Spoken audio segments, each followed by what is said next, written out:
Hello, it's November, it's the UK and it's cold. So let's get on our bike and go over to the continent. Right, Channel Tunnel, piece of cake, let's do it. M20, junction 11A. Follow the road that is signposted for Channel Tunnel. Couldn't be any easier. Next bit, slip road. Take this, what appears to be a service road, slip road. This is your Channel Tunnel slip road. Stay in the two right-hand lanes for this section. They are your private vehicles. Anything to the left is for freight. That means lorries.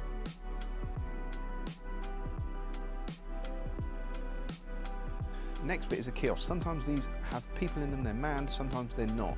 There's a lady waiting for us on this one. She's there ready to pounce with entering your registration into the self-service check-in. It couldn't be easier.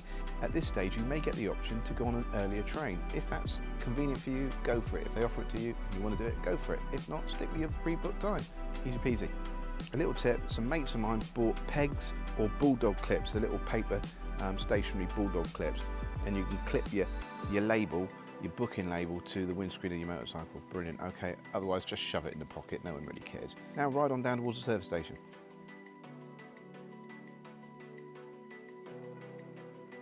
You may get offered the chance to turn right here and be directed straight onto the train and go through all the customs, etc. at this point. If you need a wee-wee, the train has toilets on. Look on the left. This bit here is for walking your dog. They've got a dog walking area. It's great, isn't it? Okay, you're on a motorcycle, you probably don't have your dog with you. If you've got a car though, it's worth remembering. It's a very nice touch. Follow the signs that say France, there's a giveaway, right? And then you go up and you can park in to a normal regular service station. Dotted all around the area are information boards, a bit like an airport departure lounge. You'll get your letter that you get allocated when you went through the initial check-in. Watch for that letter, it'll tell you when your train is boarding.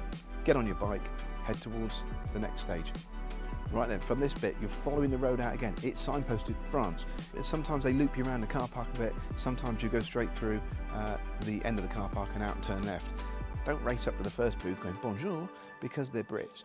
Okay, these people look at your passport, and then just to make sure that you're not wanted by anyone in the UK or anything stupid like that, just to make sure that you're okay and your passport's valid, and through you go. What they do here is they either send you to the left, which happens in our case, and you go through and there's a little bit of a search, maybe of the bike, maybe the car, maybe some questions. There's a magic wand, they waft over you looking for things that they can't tell you about. So you either do that or you get allowed to go straight on depending on how dodgy you look.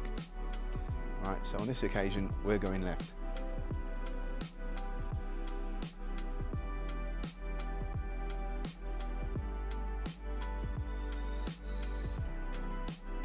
So the French border police for this bit, passport's out again, right, and you're showing your passport to Mr. Francais. Okay, so you can say bonjour, ça va at this stage if you choose. All right, they generally ignore you, but you do get a smile. So I went through French border control and waited for a few mates, so I sat around here for a bit. That's 1, 2, 3, 4 through, 3, 4 to go. Now we're going to go get on the train. Bit of delay this morning for some reason, I don't know what. Usually we're through fairly quick. It's very busy today. Good, we're all here. Right, let's go. Right, next bit, follow the road around. You're just following the signs for the trains, for the tunnel. It's dead easy. You are now following the lane through to queue up for the train itself and down to the platform. As a biker, you've got to get used to getting on the bike last, I'm afraid. They'll load everyone else on and then you get on last. Is generally the rule. You're either last or first, but mostly last. Barrier goes up. Again, you're along this road, you're going along a bridge, and from that bridge you can usually look down and see all the trains below you getting ready to go. Great, happy days. You will either be asked to wait here with all the other bikes, or you may even be asked to wait down on the platform with all the other motorcycles. They get the cars to come past you and they load the cars first most of the time. let's face it, on the other side, the cars want a bit of a head start and it's a bit of fun having a race. Once they've finished sorting the cars out, you'll be asked to go down onto the platform. Or if you're on the platform, you'll get the thumbs up and be asked to board the train. You simply ride on through the side of the train. You're now going up through the train. It's a bit clackety clackety clack as you go over many of the deck panels that are on the train. Be careful, all right, stick to either left side or the right side. Think about your pannier, the width of the bike. You get too close to the bit with the toilet in it, you might give it a tap, okay? When you get to the area where all the bikes in front of you are stopping, or if you're at the front of the queue, there'll be an attendant asking you to stop. You put the bike across the train like this. You then leave it in first gear, but leave it in first gear, side stand down, lean the bike over. Job's a good one. You can then jump off the bike, chat with your mates, have a wee. The train journey takes about 20 minutes-ish, 20-25 minutes. There's some announcements in French, there's some announcements in English, and by the time they've done the announcements and all that, you have a chat with a few people. Before you know it, you're there. Right, other end, quite simple. Jump on the bike, ride off. Again, clackety, clackety, clackety. You ride off the other side of the train. You ride off the other side, give them a little wave, thank you very much. Off up the ramp and turn right. And then you go across the bridge, down the slip road, and you're in France. Away you go, job done, that easy, simple. Coming back is the same as going out, but you're doing it in France rather than in the UK. I hope this has helped.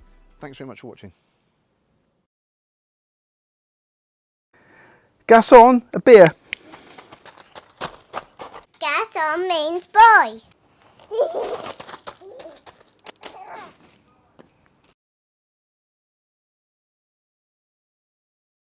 A few months ago, we did a short video on travelling to Calais on the Channel Tunnel with your motorcycle going in at Folkestone, and what to expect as you boarded. Well, it makes sense that we do one in the opposite direction as well. So the return trip, we're going to approach the Channel Tunnel on the A16 road. So you're either going to come from, say, the Normandy direction, which north up the A16, or you're going to approach from the Belgian direction, or more centrally along the top of France. Then you'll be approaching and down from the top of the Channel Tunnel. Now you're looking out immediately for signs that say Tunnel sous la Manche. Tunnel sous la Manche. Okay, that is French for the Channel Tunnel. Get in that lane. Quite simple. Okay, the lanes then generally split into two. Your motorcycles, your cars, your camper vans in one lane, and your heavy goods vehicles get separated into a separate lane because they go on a different train altogether. Okay, don't take the HGV lane. That includes you, Terry, on your Goldwing. You can go with the other motorcycles despite the enormous size of your bike and the fact you needed a tachograph.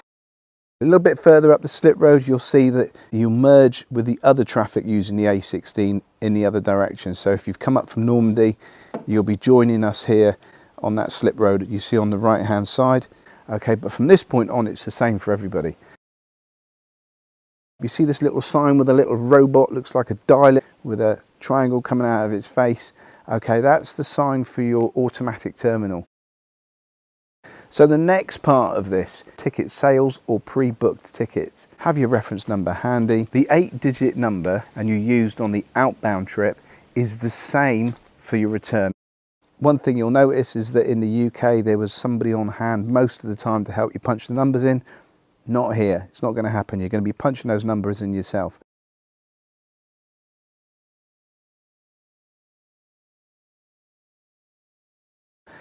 I stopped the bike here just before I went into the system because I needed to get the cameras sorted. Again, one camera stopped and another camera started and it was just a faff about, but that's why I had to jump off here. There's no issues with that. Many people are pulling over here to dig out their booking reference numbers. It's not a great shake, don't panic too much, okay? We pick the appropriate line that we need for the automatic check-in. Go up to that machine, have your 8-digit booking number handy. You'll be punching it in. It's the same touchscreen thing that you did on the UK coming out, and it's a bit laborious. Again, you've got to confirm that you're running your bike on normal fuel, 4-star unleaded fuel, rather than dilithium crystals. You declare at this point you've got conventional fuel in your vehicle. Sometimes here you will be offered the earlier train, like you do in the UK. It's down to you whether you choose to take it. They usually say you've got an option to go on an earlier train and there's no charge. So when you check in Again, the machine will give you this great big piece of paper with your booking letter on it. Keep hold of that. They check it a little bit more often on the return journey from France. Put that one in me gob, and then I rode the bike through to the parking area for motorcycles. So this is a parking area for motorcycles. Park the bike up, go inside and buy some duty free if you've got room, which most people on a GS adventure will have stacks of room for wine. In the terminal you'll find your usual fast food outlets and a bit of a duty-free selection if you want your last-minute duty-frees. Oh look, looks like I've been here before. If you do go in to buy duty-free, you need that big ticket with your letter on it. You need to take that with you when you do your checkout, or they won't serve you. So within this area you'll see the same information boards, and I've just snatched a picture from when we went outbound with the UK, telling you when your train is due to leave and that you should go and board your train and all this sort of stuff. So pay attention, they'll come up quicker than you realise. Back on the bike, you've been in, you've got duty free. Let's now take you actually onto the train. So we sped this up for ease. This takes quite a while. You could get really lucky and end up crossing the channel when there's virtually no one there. Most of the time it is quite busy. It feels busier than the outbound, but you know, hit and miss really. And what you now end up doing is doing a sort of snake. You know the queues in airports where they have you going round barriers and barriers and barriers just to get to the head of the queue? Well, it's similar to this, but for vehicles. They have you going up and down all the parking bays and then ready to join the back of a queue. So I sped it up a little bit. It's a bit frustrating, but go with it. You know, you're leaving France, you've had a great holiday. I know you're keen to get back, but you'll soon be missing it. You'll get your first kiosk. It's the French kiosk. So I've used a bit of footage from an earlier trip here. As you can see, a comparison, it's the same booth, but they've updated the approach and put some more islands in and stuff like that, but it's the same booth. At the other side, this is where you might get asked to pull over the vehicle and get the vehicle searched. So the next bit is UK border control. They'll check your passports here. I've sped this up a fair bit. There's a hatched area. They don't like you putting the car in or waiting in that hatched area. Keep your vehicle back and be polite, be respectful. You go up to the kiosk and very often you may be asked, if you've got a full face helmet, to take your helmet off. All right. On this occasion I stopped and had a bit of a chat with the gentleman in the kiosk because he had an Indian Scout and it was a bit interesting. He wanted to know where we've been on the bikes and how we found it. So we told him a little bit about our trip, much to the annoyance of the people behind me queuing. Oh well, there we go. Once you've done your border control, now it's just a simple case of getting on the train. So you'll follow all the other bikes. Look at them all swimming upstream. I've sped this up again. And much like the UK, there's a bit of a journey to go on here. There's a little bit of a road to follow up. Follow the others, follow the signs. The flow is natural. Again, it's signposted for motorcycles above your lane. Now you remember coming over when on the outbound trip from the UK, there was somebody there usually with a paddle with a number on it, and they'd ask, look at your ticket and tell you to get in the line, get in a queue. Well, it's much the same here, but in this occasion they've given the French employee a little booth to sit in. So you ride up to the booth, you tell them what number, what letter is on your ticket, and they direct you into one of the queues. Okay, unfortunately my cameras were all over the place. I didn't get a chance to film this, but essentially it's like the UK. You queue behind a barrier, and then at some point the entire queue is then instructed to go forward. You follow the road to the left and you're on a gantry that overlooks all the trains below you in a similar way to the UK. You can see the trains down on the right hand side. You simply ride down the ramp and onto your train. It's as easy as that. As you can see, I still don't have my helmet on because I'm liking the rebellious feel. One day I'll get told off, I'm sure. You set your bike very much the way that you've been advised to. Then you stand up and enjoy your journey. 20 minutes, half an hour later, you're disembarking the train on the UK side. Put your helmet on now. You've got to wear it because as you come out the train, you go up the ramp, give everyone a nice little polite wave. You turn right at the top of the ramp, down the slip road, and then you're joining the M20. Pretty much straight away at junction 11A, you're home, you're back in Blighty. Well, I hope this little look into the Channel Tunnel helped to some extent.